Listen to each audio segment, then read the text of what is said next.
인도받아야 될 것은 하나님이 우리에게 헌신을 하시기 원하시는데 그 헌신은 그 일을 하기 위해서 모이는 것이 아니에요. 물론 그 일을 해야 되죠. 근데 그 일만 하기 원하는 것이 아니라 그 구성원이 모였다는 것은 그 구성원을 통하여서 더 하나님 앞에 나아가길 원하시는 거거든요. 우리 대학부도 마찬가지예요. 우리 대학부가 그냥 우리끼리 좋다, 우리끼리 막 이렇게 얘기도 하고 포럼도 하고 또 어느 날 또 이제 이렇게 모이기도 하고 우리끼리만 좋은 것이 아니라 이것이 현장과 연결되어 있어야 돼요. 그리고 우리 안에 아직 오지 못하고 있는 대학생인데 이 대학부에 오지 못하고 있는 많은 랩런트들을 우리가 살려야 돼요. 그런 일 하나하나가요. 우리 대학부 우리 지금 여기 있는 랩런트를 통하여서 성취될 줄 믿습니다. 주의 나라를 위한 유다의 마음.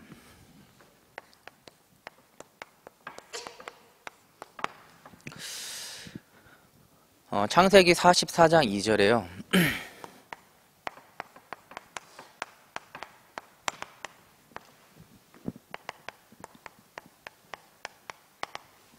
은잔이라는 이 단어가 나와요. 그래서 이 은잔의 의미가 뭐냐?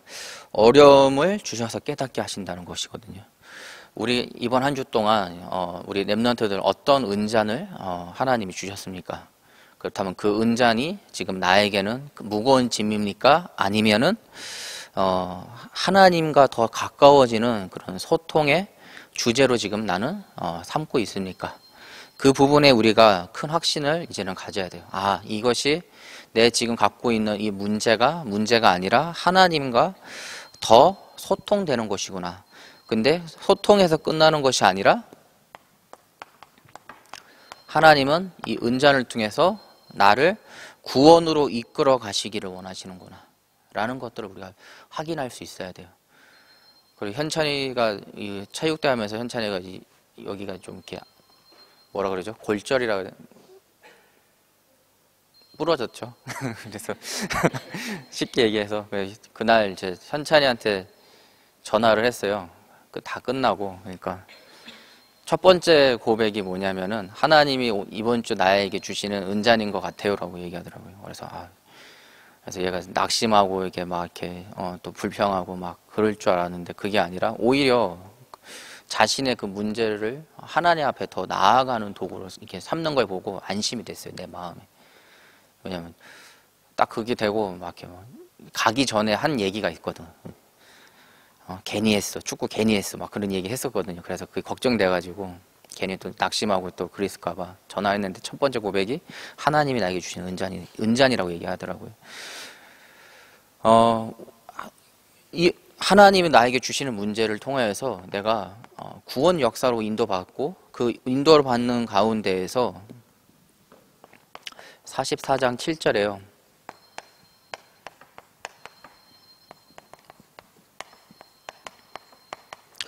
또 결단코라는 이런 또 단어가 나와요. 이 결단코라는 단어는 뭐냐? 첫 번째, 사람이 사용할 수 없는 단어다. 그래서 우리가 인간이 사용할 이 결단코라는 이 말에 사용할 능력도 또 자격도 없다라는 것이거든요. 그럼 결단코라는 이 단어는 뭐냐? 하나님께서만 사용할 수 있는 말씀이다. 그래서 골로새서 4장 6절. 너희 말을 항상 은혜 가운데 소금으로 맛을 냄과 같이 하라. 그리하면 각 사람에게 마땅히 대답할 것을 알리리라. 우리가 할 수 있는 결단코가 있는데요. 그게 뭐냐? 구원의 길이에요. 구원의 길.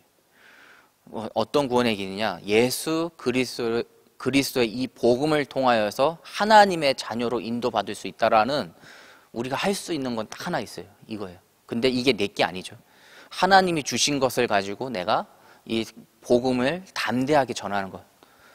그래서 우리가 정말 이 구원에 대한 것들을 보고요. 이 은잔을 보면서 구원과 관련된 것들을 우리가 발견하고, 근데 그 발견된 건 뭐냐? 이 복음의 능력을 담대히 전하는 것이다. 근데 이 사건이, 이 은잔에 대한 사건이 10절에서 12절에 이제 베냐민한테 그 자루에서 이 은잔이 발견이 됐죠. 이 발견이 됐는데 참 중요한 것이 있어요. 14절에요. 그러니까 베냐민의 형들이죠. 또 요셉의 형들, 그 형들이요. 이때까지는 계속 뭔가 핑계를 대고 사실은 그게 아니라 이래 해서 막 주절주절이 막 이런 이유나 핑계를 많이 댔는데요. 14절에 보니까요, 한마디도 변명하지 않은 모습들을 우리 볼 수가 있어요. 이게 무슨 의미냐? 문제 해결은 그 해결할 수 있는 분에게 가야지 해결이 된다는 것이에요. 그리고 이걸 좀 복음적으로 우리가 보면은, 우리가 하나님의 자녀가 되는 것. 그래서 근본 문제죠. 창세기 3장의 문제. 다른 어떠한 종교로도, 아니면 어떠한 철학으로도, 아니면 어떠한 내 안의 선행으로도 이 문제는 해결할 수 없다. 그래서 해결할 수 있는 분한테 우리는 가야 된다. 그 뭐죠? 예수 그리스도.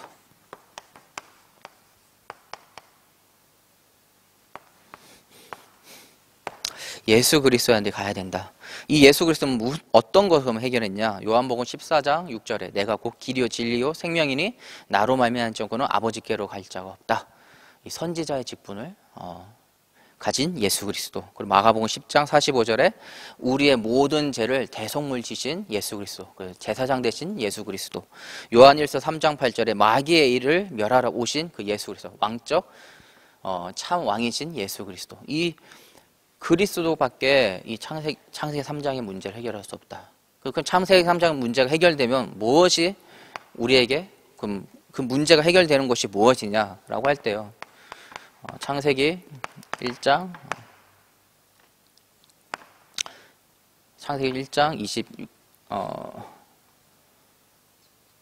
26절 하나님의 형상인 거예요. 하나님의 형상. 하나님의 형상으로 회복되는 것이에요. 그 결과가 이제 27절이죠. 28절이죠. 누가 나를 지었냐는 거예요. 근데 그 누가 나를 지은 그 하나님께서 나를 하나님의 형상으로 나를 지으셨다는 것이거든요. 그러면서 정말 이제 하나님의 형상이 회복이 되고 그 가운데서 하나님이 원하시는 생육하고 번성하고 다스리는 그 축복을 내가 누릴 수 있다.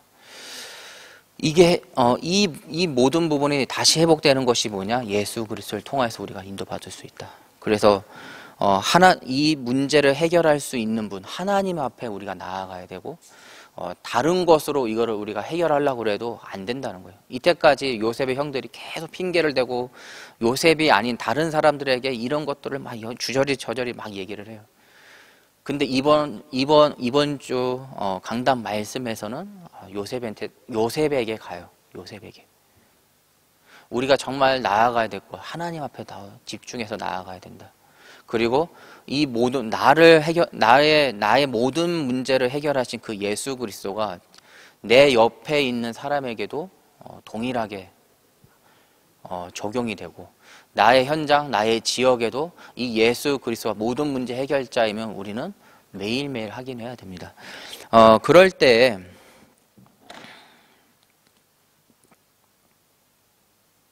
창세기 44장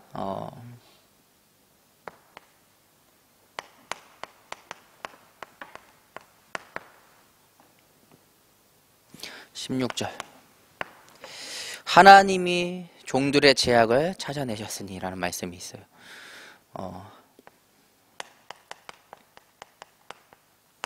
하나님의 간섭을 이야기하시고 말씀을 이야기하고 있거든요. 어떤 간섭이냐? 로마서 10장 10절 사람이 마음으로 믿어 의에 이르고 입으로 시인하여 구원에 이르느니라.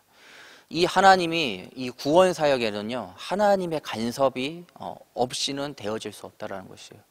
내가 뭐 이렇게 구원의 길을 잘 외워가지고 아니면 내가 뭔가 언변이 뛰어나가지고 그 사람이 구원을 받는 것이 아니라 하나님의 간섭으로 그 구원 역사가 일어나고 있다. 그래서 내가 하는 것이 아무것도 없다는 거예요. 단지 근데 하나님께서는 뭐요? 전도의 미련한 방법으로 이 구원 사역 이뤄가시고, 그 전도의 미련한 방법은 누굴 통해서? 하나님의 자녀를 통하여서 이뤄가고 있다. 그래서 우리의 모든 사역이에요, 하나님께서 원하시는 그 사역은 뭐냐? 하나님이 간섭하시는 사역인 거예요. 대학부도 마찬가지예요. 대학부의 사역, 이 대학부라는 이 교육기관에 우리가 내 어떠한 한 개인의 뛰어남으로 이 대학부가 잘 된다 그러면요, 잘 되면 될수록 오히려 더 문제인 거예요. 그게 왜? 그곳에 하나님의 간섭이 없다고 하면은. 그래서 우리가 해야 될 것, 내 현장에 열심히 내가 이렇게 열심히 하니까 나의 현장 가운데 이런 게 막 다락방도 열리고 막 이게 되는 거지라고 생각하는 순간, 그 다음부터 흑암이 틈타고 있는 거예요. 이미 그 현장이 흑암을 틈타고 있어요. 오늘도 하나님의 간섭이 아니면 안 됩니다. 우리가 고백하는 거예요. 이 고백이 뭐냐? 결국에는 내가 오늘 아침에 내가 하나님의 은혜를 받는 것이거든요. 그 간섭 가운데서 인도받는 것이에요. 그 강남의 그 엔터테인먼트 제가 이제 화요일마다 그 오전 11시 다락방을 계속 하고 있거든요. 근데 이번 주에는 특별하게 또 미리 전화가 왔어요. 왜 그래? 난 순간 오늘 뭐 안 되는 건가? 오늘 뭐 다락방 안 하는 건가? 막 이렇게 생각을 했거든요. 생각하고 딱 전화를 받았는데 그런 것이 아니라, 안 하겠다는 것이 아니라 저한테 가능하냐고 묻더라고요. 그래서 뭐가 가능하냐라고 들어보니까 여기 회사에서 이제 그 작곡을 주로 하는 회사예요. 여기는 작곡가들이 많아요. 그래서 작곡을 주로 하는 회사인데 뭐 음악을 하는 그 습성을 아는 친구들은 알겠지만 저녁에 많이 해요. 밤을 새면서 하는 걸 많이 하거든요. 그러니까 한 명의 직원이 집에 가는 타이밍을 놓쳐서 지금 자고 있다. 그래서 원래 우리 거기에서 다락방을 하고 있은 자리에서 지금 자고 있다. 그래서 조금 더 좁은 곳에서 해야 되는데 괜찮냐고 물어보더라고요. 그래서 그게 뭔 상관이에요, 그죠? 당연히 괜찮지. 다락방을 못 하는 게 지금 안 괜찮은 거지. 다락방을 할 수 있는데 뭐가 그게 문제가 되겠냐 싶어서, 당연히 괜찮다고. 그러면서 제가 그냥 간 게 아니라 전도 자료를 좀 챙겼어요. 그래서 이때까지는 이제 한 개인을 놓고 다락방 하고 있었는데 한 명이 있어가지고 전도 자료, 이제 추석에 받았던 그런 전도 자료들을 이렇게 쭉 다시 한번 훑어보고, 이게 원래 내가 갖고 있던 뭐 중지자 편지라든지 이런 것들을 보면서 그 현장에 맞는 걸 좀 찾아가지고 그걸 들고 갔거든요. 그 현장에서 복음을 전하고 이렇게 계속 자고 있더라고요. 그래서 그 친구에게는 직접적으로 이렇게 할 수는 없었지만, 근데 그 다락방의 형태가 조금씩 바뀌어가고 있어요. 어떻게 바뀌냐? 한 사람의 개인의 그런 은혜 받는 그런 다락방이 아니라, 이해가 되는 거예요. 그 다락방을 받는 그 집사님도 이해가 되는 게 어떤 게 돼야 되냐? 이 지역 살릴, 이제 이 다락방이 이 지역 살릴 모임으로 우리가 인도받아야 된다 하는데, 자신의 개인의 은혜를 넘어서 그걸 놓고 같이 기도하고 그런 부분을 같이 소통할 수 있는 자리가 됐거든요. 오히려 우리가 인도받아야 될 건, 하나님께서는요, 내 개인이 말씀을 가지고 은혜를 받잖아요. 그 은혜를 받은 건 나 혼자 꽁꽁 묶고 있으면 안 돼요.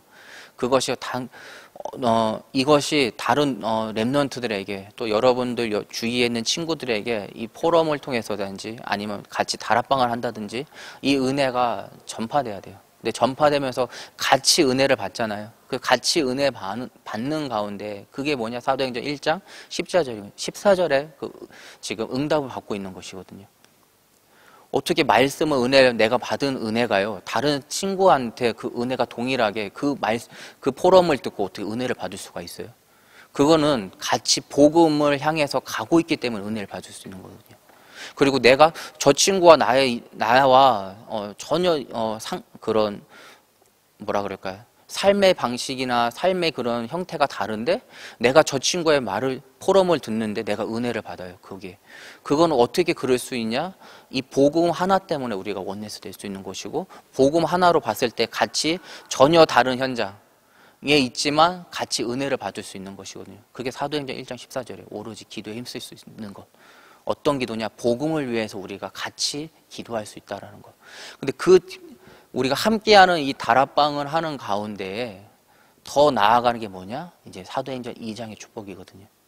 내가 이 친구를 계속 하나님이 나에게 주신 은혜를 이 친구에게 다락방을 통해서 은혜를 계속 나도 이 친구에게 끼치고 있는데 이 친구가 그냥 단순히 복음을 듣고 좋다라고 끝나는 것이 아니라 같이 이 지역을 놓고 복음 전하는 전도하는 다락방으로 인도받는 것.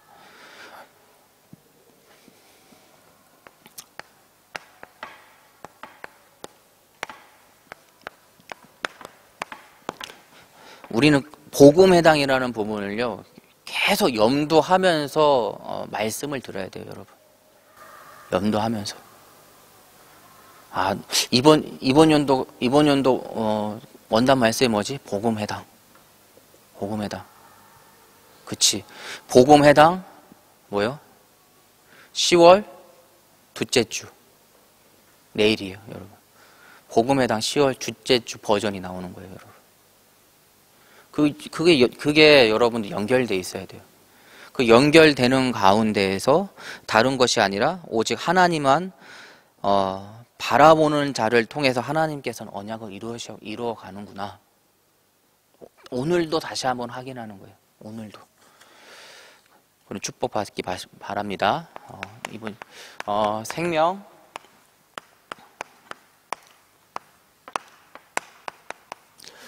없는 회개. 사도행전 9장 32절에요.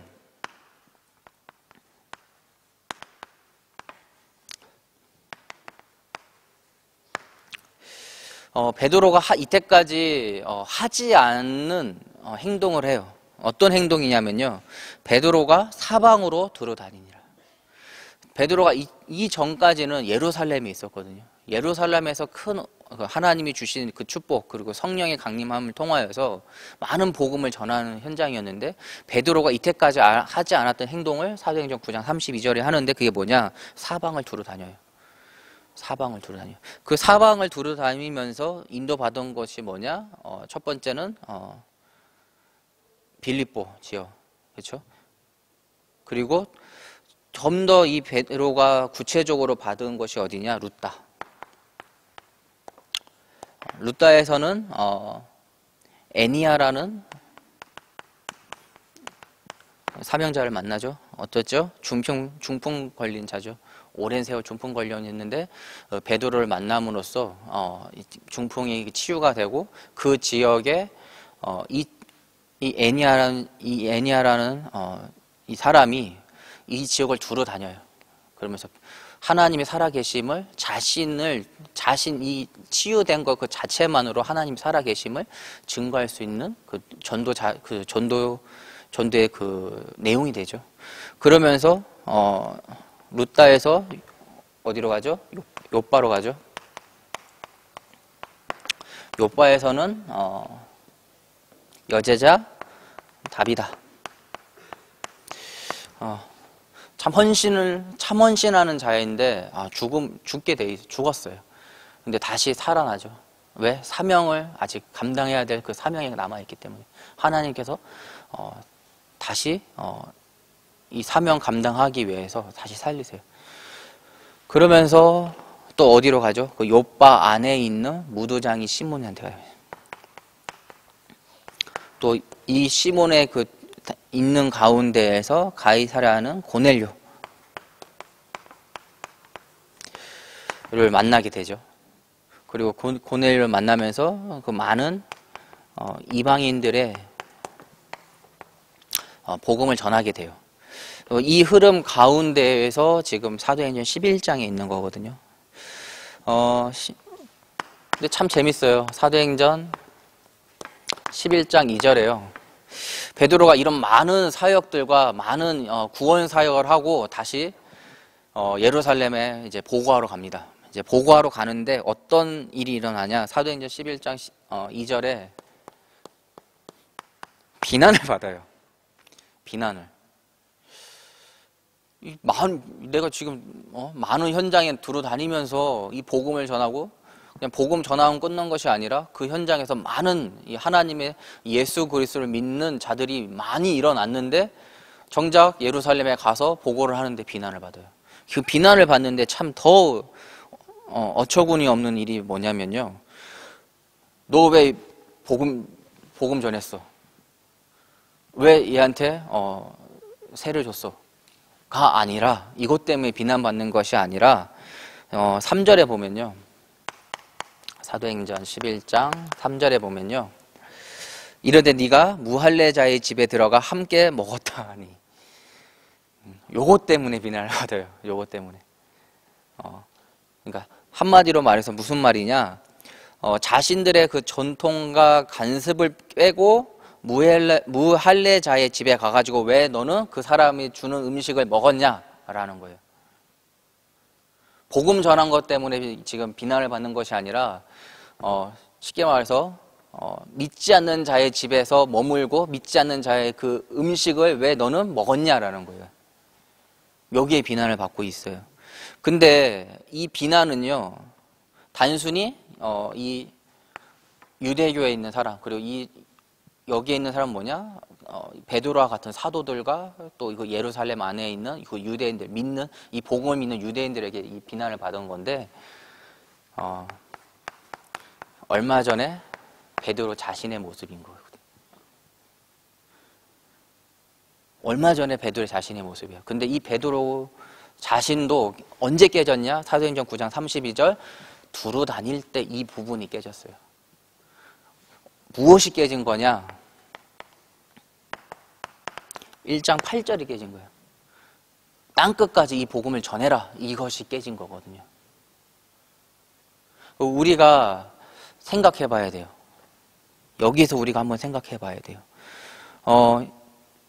현장에서요, 내가 말씀을 적용하지 않고, 말씀을 적용한다는 것은 뭐예요? 내가 오늘 예배를 통해서 은혜 받은 것을 나의 현장에서 묵상하면서 그 은혜 받은 것이 어떻게 하나님께서 나의 현장에서 성취할 것인지 내가 이걸 바라보지 않으면요, 우리도 이렇게 될 수밖에 없어요. 우리도. 넌 그건 너무 그게 말도 안 되게 적용하는 거 아니야? 라고 내 속에 나도 모르게 그런 불신앙을 하게 돼요. 어떤 친구가 내가 은혜 받은 걸 가지고 이거 진짜 내가 생각할 때는 정말 사소한 거 그것마저도 말씀으로 적용하는 모습을 보면서 그건 좀 너무 억지 아니야 라고 생각하게 돼요. 마치 자신의 규례와 자신의 전통으로 그런 거까지 복음 그런 건 네가 알아서 하는 거지 그것까지 복음 적용해라고. 우리의 모습이 이럴 수 있어요. 그게 어디서 나타나냐? 나의 현장에서 하나님이 주신 은혜를 내가 그걸 가지고 인도받지 않으면 나도 이렇게 돼요. 얼마 전에 베드로의 모습이었어요. 지금 베드로가 비난받는 이 모습이 얼마 전에 베드로의 모습이에요. 우리가 은혜가 없고 우리가 말씀을 가지고 현장에서 인도받지 않으면 우리도 똑같은 이 모습으로 돌아가요. 그래서 두 번째, 사도행전 11장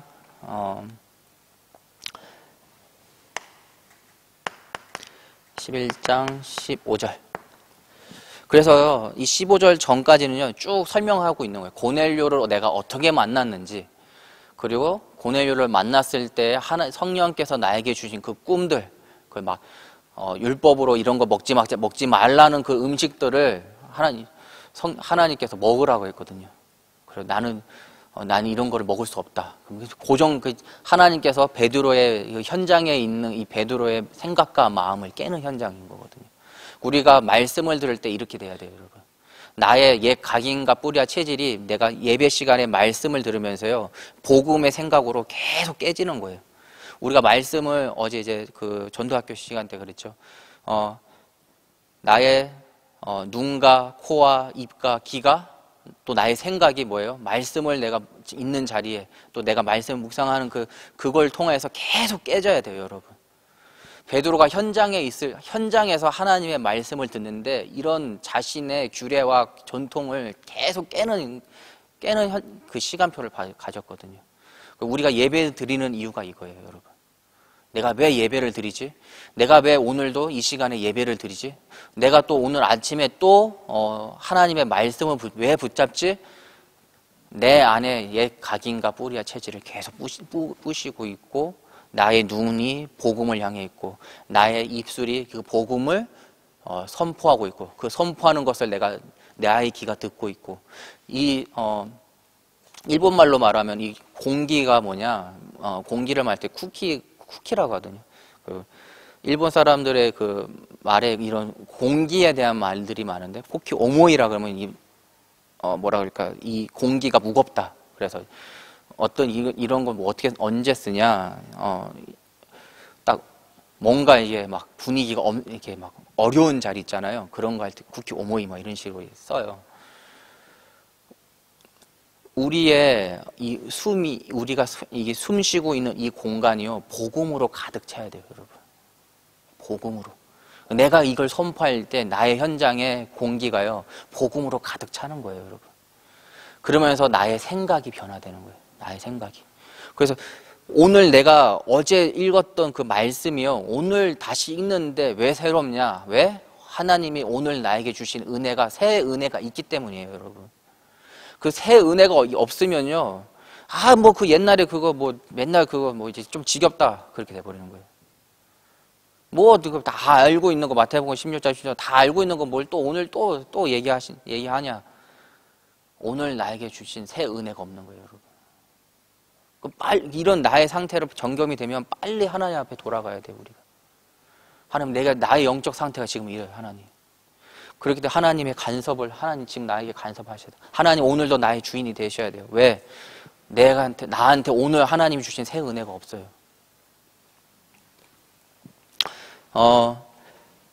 15절에 성령이 그들에게 임하기를, 이제 베드로가 이제 쭉 자신의 그 만난 것들을 쭉 얘기하면서 결론을 짓는데, 15절에 내가 말을 시작할 때 성령이 그들에게 임하시기를 처음 우리에게 하신 것과 같이 하는지라. 그 처음이 언제냐? 사도행전 2장을 얘기해요. 2장. 사도행전 2장. 예루살렘에서 하나님께서 그 성령이 강림하셔가지고, 오순절 날에 성령이 강림하셔서 우리에게 성령이 각자의 그 나라의 언어대로 이 복음을 듣게 하셔가지고 우리가 다 구원을 받고 예수 그리스도를 영접하지 않았냐. 근데 그게 지금 고넬료가 모으는 식구들과 그 이방인들 그 현장에 내가 복음을 전하는데 성령이 똑같이 임했다라. 지금 그거 설명하고 있어요. 그래서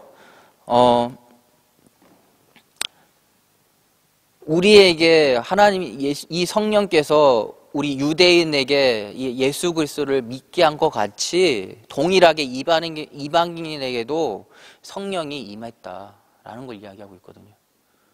베드로는 진짜 현장에 가면서요, 베드로가 깨닫게 되는 거예요. 이게 우리 민족을 위한 복음이 아니라 전 세계를 향한, 예수님께서 그 말씀하신 것처럼 만민에게 이 복음을 전하라고 했던 그 말씀이 이거구나 깨닫게 되는 거예요. 현장에 가서 보니까. 그러면서 사도행전 그건 뭐냐? 언제 실제로 있었던 사건은 사도행전 10장 44절과 45절이죠. 베드로가 이 말을 할 때 성령이 말씀을 듣는 모든 사람에게 내려오시니 베드로와 함께 온 할례 받는 신자들이 이방인들에게 성령 부어 주심을 말미암아 놀라니. 고넬료의 현장에서 본 거예요. 그래서 고넬료의 집과 그 안에 있는 이방인들이 구원 역사가 일어나게 되죠. 그러면서 10장 47절에 물로 세를 베품을 누가 구하냐 라고 이야기해요. 그러면서 하나님의 자녀가 될 수 있게끔 베드로가 인도를 받게 해주시오. 그래서 우리는 이 말을 듣고 이제 다른 사도들과 또 구원받은 유대인들의 그 성도들이 이제는 회개하는 시간을 갖게 돼요. 그러니까 이 현장 포럼이 이만큼 중요한 거예요, 여러분. 현장 포럼이. 베드로가 현장에서 이 성령과 함께하고 성령의 인도를 받고 성령이 역사하시는 것을 예루살렘에 가가지고 처음에는 뭐예요? 비난을 받고 그리고 오히려 너 왜 그런 거 왜 그렇게 했어라고 지금 핍박을 받고 있는 현장에서 베드로가 지금 그 사도들에게 현장 포럼하고 있는 거거든요. 그래서 3번 그래서 생명 얻는 회개예요.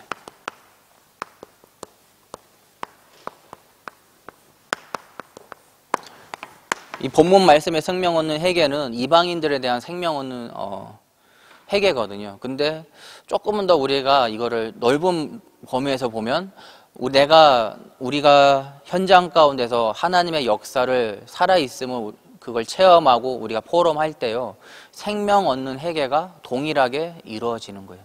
아, 저 누나 아니면 저 언니 하나님께서 이번 주 강단 말씀을 통해서 은혜 받은 것이 다른 것이 아니라 나도 그러면 하나님이 동일하게 내가 붙잡음을 가지고 그럼 나도 나의 현장에서 저렇게 인도받아 봐야지. 이게 하나하나씩 회복이 되고 있는 거예요. 베드로의 이 생명, 이 구원 사역을 통한 이 생명 얻은 이 포럼을 할 때에 다른 사도들이 깨달은 것처럼요, 우리도 똑같이 이 흐름을 탈 수가 있어요. 우리도. 그럴 때 사도행전 11장 16절.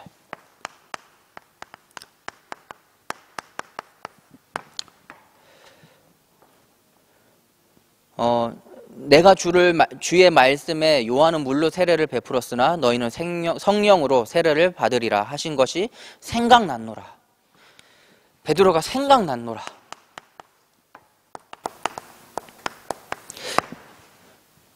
생각이 났대요. 내가 현장 가운데서 이 복음을 가지고 있으니까요, 이번 주 강단 말씀이 생각이 난 거예요. 하은이의 간증을 잠깐 얘기할게요. 하은이가 이번 추석 연휴 동안에 훈련 받고 막 이렇게 하고 싶었는데 뭐 하나하나가 다 훈련이 이게 자기의 여건상 안 맞는 거예요. 안 되는 거예요. 합숙도 가고 싶고 또 그 결혼 예배 학교도 가고 싶고 다 있는데 다 안 되는 거예요. 그러면서 하나님께 기도한 거예요. 기도하니까 강단 말씀이 생각난 거예요.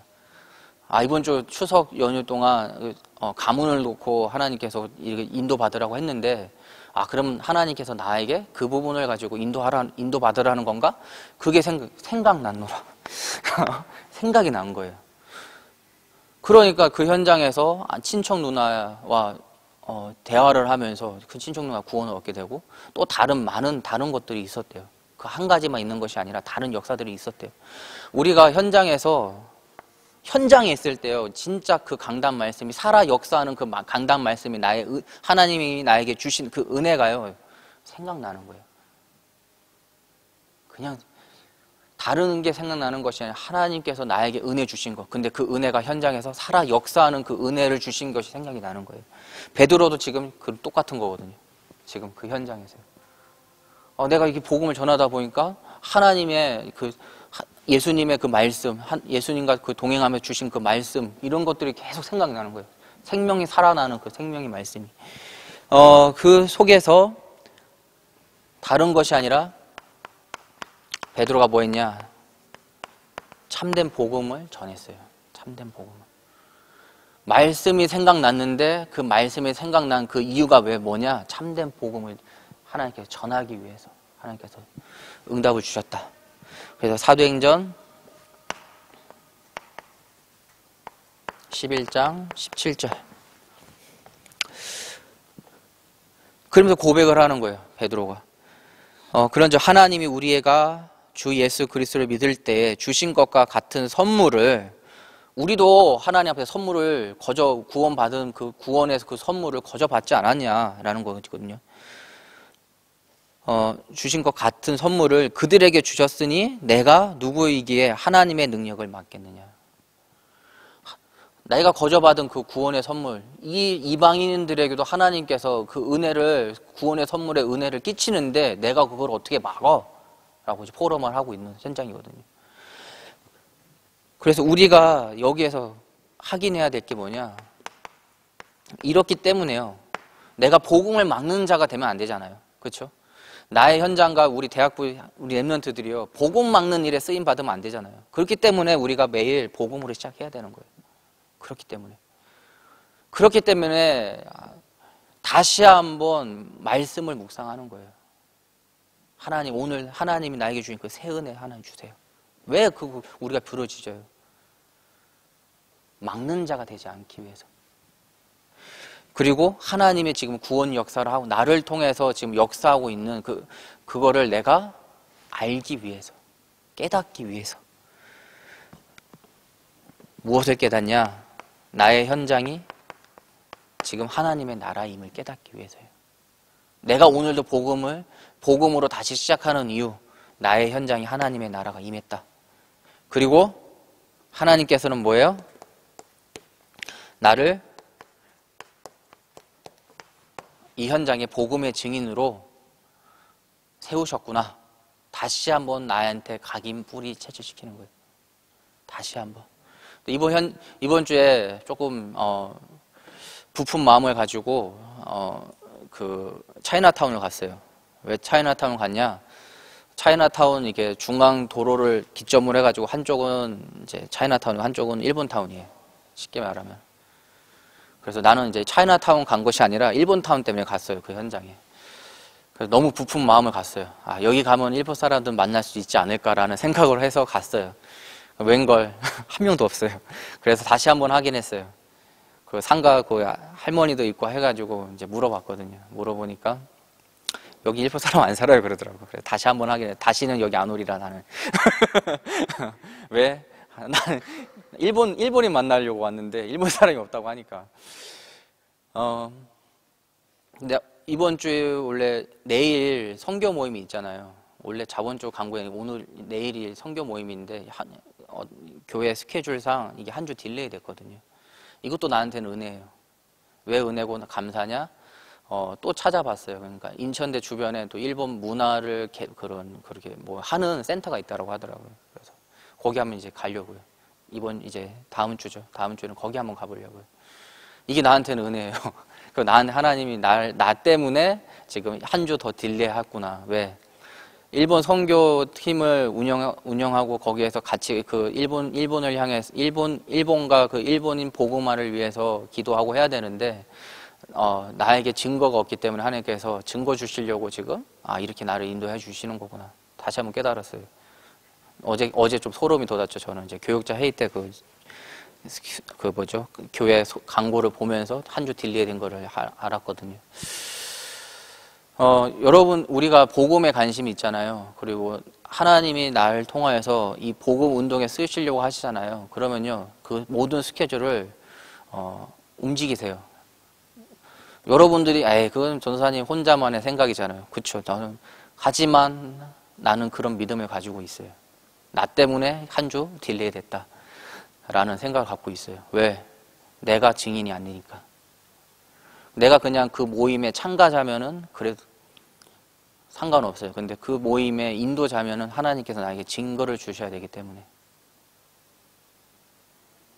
근데 이때까지 저는 그런 부분을 좀 생각하지 않았던 것 같아요. 일본 선교 모임을 하면서 그런 생각을 하지 않았는데 이번 주만큼은 내가 그거에 대한 증거를 가지고 내가 그 모임을 가겠다라는 생각이 강했었거든요. 그렇기 때문에 좀 바빴어요. 강남 진짜 강남 갔고, 그 다음에 부천에 있는 강남시장을 갔고, 그 다음에 이제 거기 갔거든요. 토요일날. 아니 토요일이 아니라 언제지? 화요일날. 힘들더라고 집에 가니까. 왜냐면 여기서부터 강남 뚫어서 부천 갔다가 부천 뚫고 인천 거기 간 거니까 힘들더라고요. 체력적으로 너무 좀 힘들긴 하더라고요. 근데 나는 왜 갔냐? 그럼에도 왜 갔냐? 증거를 가지고 그 모임에 거기 증인자로 가고 싶다라는 생각이 임원만큼 강한 적이 없었던 것 같아요. 근데 하나님께서 증거를 안 주시더라고요. 근데 한 주 딜레이 된 거 하나님께서 반드시 나에게 증거를 주시기 위해서 이렇게 하신 거구나 라고 저는 믿고 있어요. 저의 믿음이에요. 터치하지 마세요. 그렇기 때문에요. 이 복음의 증인이 되면요. 사도행전 오늘 본문이죠. 11장 18절. 모든 사람이 회개해요. 모든 사람이. 그들이 이 말을 듣고 잠잠하여 하나님께 영광을 돌려 이르되 그러면 하나님께서 이방인들에게도 생명 얻는 회개를 주셨도다 하니라. 그러거든요. 이방인에게도 이 복음을 듣고 이게 깨닫게 된 거예요. 유대인들만 이 복음을 또 깨닫는 것이 아니라 이방인에게도 이 복음만이 유일한 답이구나라는 것들을 베드로 외의 사도들과 또 이 복음을 믿는 유대인의 그 많은 성도들이 깨닫게 된 거예요, 여러분. 우리의 포럼이 이렇게 돼야 돼요. 내가 포럼을 하는데, 이게 한 사람의 개인의 응답이 아니라, 이게 이 친구, 내가 지금 전도 대상자로 지금 기도하고 있는 그 친구에서 유일한 답이 예수 그리스도구나. 우리 집만 아니라 우리 지역에 있는 모든 사람들이 예수 그리스도가 모든 문제 해결자구나라는 것이요, 발견이 돼야 돼요. 우리는 말씀을 들을 때 확인돼야 되는 게 있어요. 하나님께서 언약을 주시고 그 언약을 성취하신다. 이걸 계속 확인하는 거예요. 그렇다고 하면 나에게 주신 그 은혜가 나의 현장에 하나님께서는 뭐요? 믿는 자를 통하여서 성취하신다. 성취하는데 어떻게 성취돼요? 나 혼자 좋다, 기쁘다가 아니라 뭐예요? 빌립이 그 사마리아 성에 갔을 때처럼 그 성에 큰 기쁨이 있다. 모든 사람이 이 복음 아니면 안 됨을 발견할 수 있어요. 그래서 자신들의 전통과 간섭을 깨는 시간을 가졌어요. 그리고 모든 사람들이 이 복음이 필요함을 깨닫게 됐어요. 이게 너무나 중요한 사역이에요. 왜 중요하냐? 이제 11장 그리고 12장 13장 쭉 가다 보면요, 안디옥 교회로 이제 넘어가거든요. 그 안디옥 교회로 넘어가면서 뭐예요? 제 첫 번째 이 예수 그리스도의 이 복음을 가지고 선교사가 파송돼요, 여러분. 이 바탕에 베드로의 생각이 깨져 있다라는 거예요. 이 전 세계에 복음을 전해야 된다라는 것이 안쪽으로는, 예루살렘 안쪽으로는 베드로가 이제 이 체제가 그렇게 되거든요. 베드로가 차제를 갖고 있고, 이 바깥 사역으로는 바울이 이 사역을 감당하고 있어요. 이제 좀 13장 쭉 지나가다 보면. 그래서 이게 왜 조화가 되냐? 베드로도 이 복음이 전 세계에 전파된다는 걸 알고 있고, 바울도 알고 있고, 근데 더 중요한 건 뭐예요? 바울이 예루살렘에 꼭 선교 1차, 2차, 3차를 하면서 그냥 혼자 이걸 막 누린 게 아니라 1차가 끝나면 예루살렘에 와서 보고를 해요. 또 2차를 선교 여행 갔다가 와서 또 베드로 그 예루살렘에 있는 사도들에게 와서 보고를 해요. 그러면서 이게 더 원네스가 되어지고 있는데, 바울이 이 사역에 이게 맞다라는 것이 발견된 거예요. 이 복음이 우리만의 복음이 아니라 전 세계에 이 그리스도가 유일한 답임을 깨닫는 현장인 거예요. 지금 이 11장의 현장이에요. 우리가 깨달아야 될 것이 이거예요, 여러분. 그래서 구원의 길, 결론.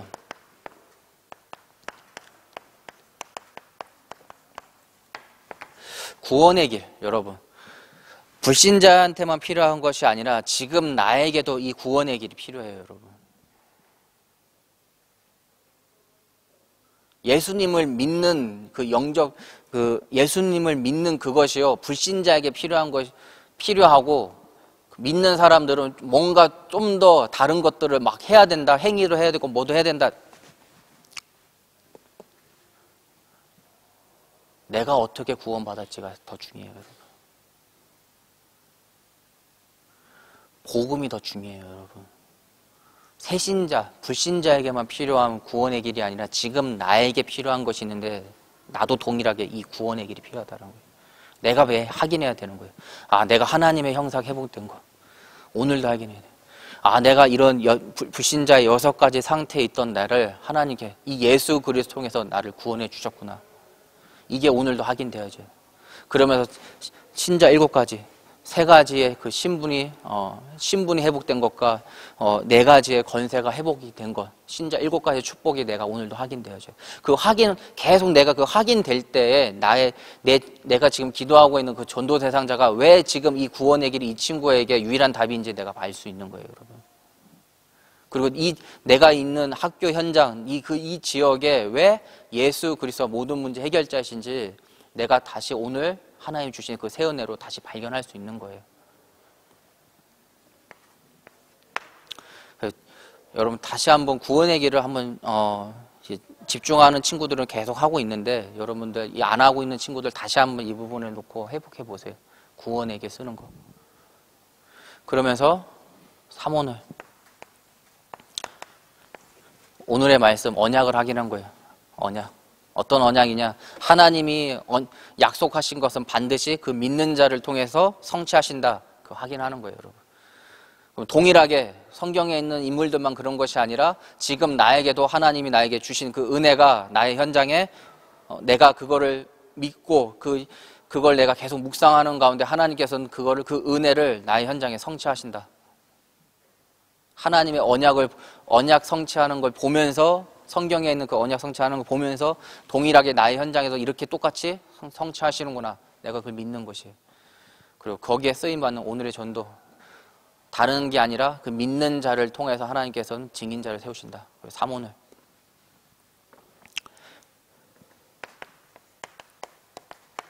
그래서 포럼, 살리는 포럼을 해라. 그래서 포럼, 보고하듯이 하라. 왜? 내게 아니기 때문에. 하나님이 절대적으로 하나님이 간섭했던 나의 현장에서의 응답이기 때문에 내게 아니기 때문에 막 거들먹거리는 막 이렇게 있잖아. 막 이렇게 자기가 막 뭐 이렇게 해가지고 저렇게 해가지고 막 그런 포럼이 아니라 하나님이 전적으로 나의 인생을 전적으로 간섭했기 때문에 보고하듯이 포럼하는 거야. 근데 그 포럼은 뭐예요? 결국 복음으로 살리는 포럼이다라는 것이에요. 오늘 사도행전 11장에 베드로의 이 포럼이 예수님의 그 12제자의 그 사도들이 다시 한번 이 복음 앞에 자신의 유대인들만의 복음이 아닌 정말 이 땅끝까지 이 복음을 전하는 어느 곳, 어느 사람, 어느 지역이든 이 복음만이 유일한 답임을 베드로의 포럼을 듣고 깨달은 것 같이요. 우리의 신앙생활이요. 이렇게 돼야 돼요. 우리의 신앙생활이. 내가 포럼하는데 살리는 포럼. 저 형아도, 저 오빠도 하나님의 이번 주 강단 말씀을 붙잡고 인도받고 있는 가운데서 하나님께서 이렇게 인도해 주셨구나. 그럼 거룩한 나에게 도전이 오는 거예요. 거룩한 도전. 하나님, 나에게도 동일하게 하나님 내가 말씀에 의지하겠습니다. 이 말씀에 의지하는 가운데 하나님 나에게도 하나님의 그 은혜의 응답을 주세요. 도전되는 거예요. 여기에 지금 있는 우리 대학부 랩런트들이 그 일에 쓰임 받고 또 먼저 하나님 앞에 말씀에 의지하는 그 응답을 받는 우리 랩런트들 되시기 바랍니다. 나의 것 나의 현